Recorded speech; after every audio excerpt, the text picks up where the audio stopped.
अगला प्रश्न है कि शास्त्रानुसार विधवा का जीवन कैसा होना चाहिए। विधवा का जीवन एक सन्यासी का जीवन होता है, जिसके जीवन में कोई खुशी तो नहीं होती, लेकिन फिर भी उनको जीना पड़ता है अपने बच्चों के लिए, समाज के लिए, परिवार के लिए।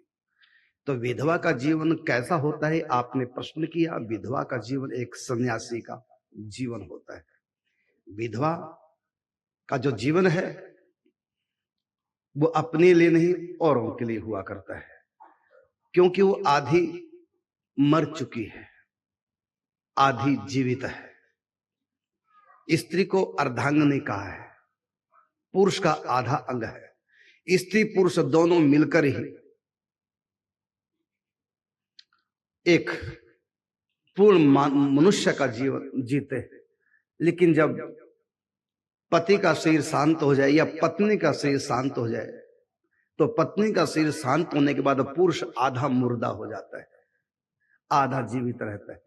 इसी प्रकार पति का शरीर शांत हो जाए तो स्त्री आधी मुर्दा होती है, आधी जीवित होती है। और यही जीवन सन्यासियों का है। सन्यासी भी आधे मुर्दा होते हैं, आधे जीवित होते हैं। संसार के लिए वो मुर्दा हो गया होता है, क्योंकि जैसे मुर्दे का कोई नहीं होता, उसको कोई जलाए, संस्कार करे, चाहे धरती में गड़ा दे, चाहे ऐसी पड़ा सड़ने छोड़ दे, किसी को कुछ नहीं कहता। उसको कोई अपमान करे चाहे सम्मान करे, उसके ऊपर कोई असर नहीं होता, मुर्दा है। तो यही मुर्दे की तरह संतों का जीवन है।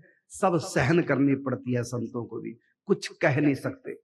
यहां तक कि सब्जी में नमक कम है तो संत तो ये भी नहीं कह सकते थोड़ा सा नमक दे दो, सब्जी में कम है। इतने से लोग उंगली उठाने लग जाएंगे, साधु है कि स्वादु है।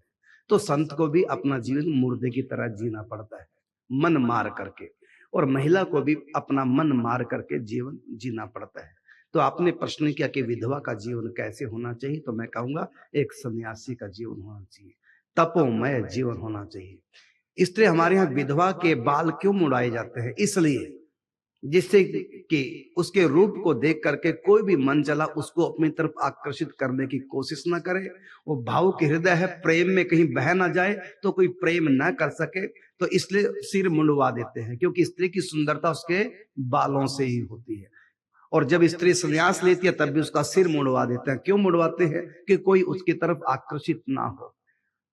तो इसलिए मैं कहना चाहूंगा कि स्त्री का, विधवा स्त्री का जीवन एक सन्यासी का है, और उसको उसका सम्मान मिलना चाहिए यदि वो मन मार के रहे। क्योंकि जैसे सन्यासी मन मार के रहते हैं, इसी प्रकार विधवा भी अपने मन को मार के रहती है, तो उसका सम्मान होना चाहिए।